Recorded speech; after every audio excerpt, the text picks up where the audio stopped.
Then Jesus went from Galilee to the Jordan River to be baptized by John. But John tried to talk him out of it. "I'm the one who needs to be baptized by you," he said. "So why are you coming to me?" But Jesus says, "It should be done, for we must carry out all that God requires." So John agreed to baptize him. After his baptism, as Jesus came up out of the water, the heavens were opened, and he saw the Spirit of God descending like a dove and settling on him. And a voice from heaven said, "This is my dearly beloved Son, who brings me great joy." Good morning, everyone, or evening, whenever you happen to be watching this. And basically, what we're doing throughout this first few weeks, as we look into Matthew's Gospel, is to try to provide just a little bit of follow up, maybe some extra thoughts to what might have come out on Sunday for us to ponder during the week. And if you're watching this as part of Bell's community, you know what we're up to between now and Pentecost. And if you're watching this as part of the Mary Burnett Presbytery, welcome along again. Just the opportunity for some extra content and some more thinking as we follow in the footsteps of Jesus. My guest for the chat around this morning is Reverend Dave Thomas.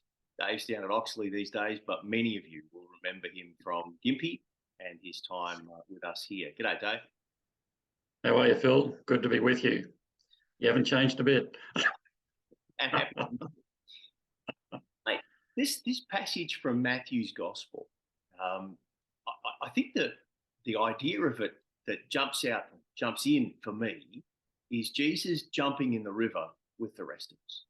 He didn't need to repent of sin or anything else, but he wants to jump in the river with everybody else. What does that say to you?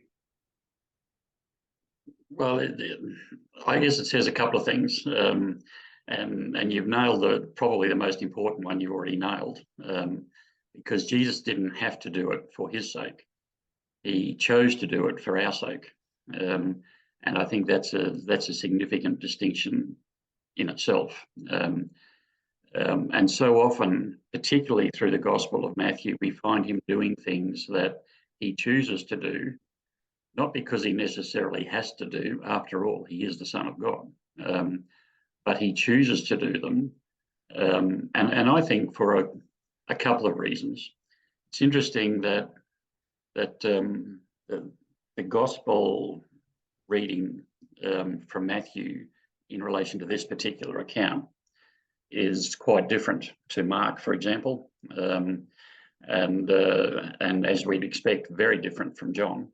John doesn't really, he touches on it, but in what some people would argue a more spiritual way, whereas Matthew is much more descriptive, and we can identify with Jesus jumping into the river, and he comes up and the dove comes down and all the rest of it. I think there are, to answer your question, I think there are three key criteria for me. One is what I would call identification, and we've already touched on that he is identifying with his people. And you know, John the Baptist was born, he had a significant ministry, as we all know: repent and be baptized. That was his catch cry. And he baptized in water, as we know. And but we have to remember that Jesus was aware of that, and in fact, God ordained that ministry. So Jesus wasn't about to turn that on its head and say, "Well, that's all useless now." And so I think he chose to jump in the river partly to identify with what John's ministry was all about, which was auspiced by, if you like, his father. So for me, that's part of it. Interestingly, Matthew kind of answers the question a little bit himself if we dig a bit deeper, because depending on what version you read, I think it's the NRSV that basically says to fulfill all righteousness.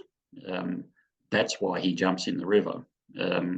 So Matthew kind of tries to answer the question for us, which the other gospel writers don't. So that triggers the question, well, what does he mean by, fulfilled all righteousness? Now, if you know anything about Matthew, the Matthean community was very big on righteousness. You'll see it right through Matthew's gospel. It's everywhere. And I didn't tweet to that until I looked into this passage a couple of years ago.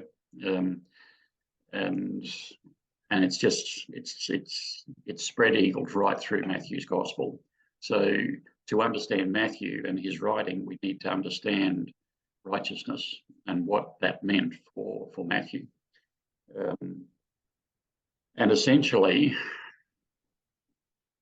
what I've come to understand, I guess, is that it's right conduct given the context, but it's also an obedience factor to the ministry that God had ordained his son to perform.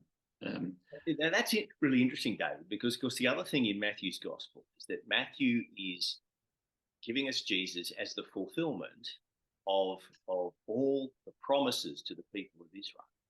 So that is coming into the land and into a place and a way of being God's people and living there. So the Jordan River is significant, crossing the Jordan, coming into the Jordan and out the other side. That he is the one who fulfills what Moses gave us. In fact, and it's interesting, the same phrase, to fulfill all righteousness, to fulfill the law and the prophets. I've not come to discard any of this stuff, Jesus says. I've come to fulfill these things. And so I need to be immersed in this just as you are as the people of God, as we find what it is to be God's people and the community of God's people. And that kingdom gospel idea, Matthew as the kingdom gospel. Here we are, there's a kingdom coming that is definitely radical and in some ways new, but ultimately is the fulfillment of what's coming and what was promised, and here it is. Mate, I wonder if one of the things in that really is a question for me. How do you hear the voice of God say about you? Reflecting on your own baptism and what it means, not what it did mean, not what happened perhaps as an infant or as a teenager or whatever, but what it means now to hear the voice of God say, "This is my dear child, who brings me great joy, who I love dearly." How do you hear that and experience that? For me, and I'm cheating a little bit because I've done a lot of research onto this over the last week. For me, it's all about identity. It's who I am in Jesus. And I don't remember my baptism. I was probably 6 months old. I have no idea. And I know who did it. It was my uncle before he jumped ship into the Anglican faith. But I know where it was. I know who did it. I know all that stuff, but I don't remember anything that happened, which would be very familiar with a lot of people. So I can't comment on that actual experience itself. But since then, and over time, I've come to realise that it's not so much the time that is necessarily important. It's the reality of what God does continually in us. So, sometimes we think that baptism is a once only thing, and the church pretty much teaches that, and I understand that. But the if you like, the spiritual intent of baptism is ongoing. And so for me, my baptism, whilst I can't remember it, is significant still because it identifies me with God's tribe, that I am part of his family. And if I'm part of his family, then that triggers a change to the way I perceive and react or respond to basically everything, including those times when things go pear-shaped. and it happens to all of us at different times. Um, so the bad times won't necessarily change for us, but our focus, our attitude towards it ought to change, because baptism changes our identity.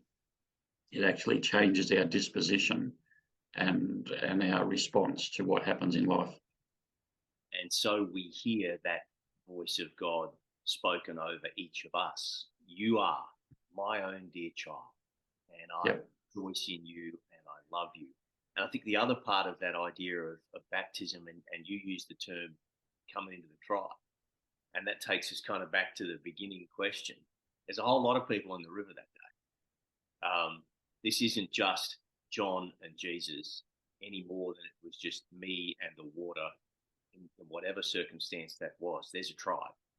This is Yep. God's people, and we're crossing a river together into a way of being and a place of promise that says together we are God's people. There's relationship in this that transforms each of us and all of us, and the promises we make to care for people as a community are actually very important. Dave, thank you Mm. so much, and every blessing for 2023. Thank you very much, and it'll be interesting to see how you unpack Matthew over the coming weeks and months. Looking forward to it.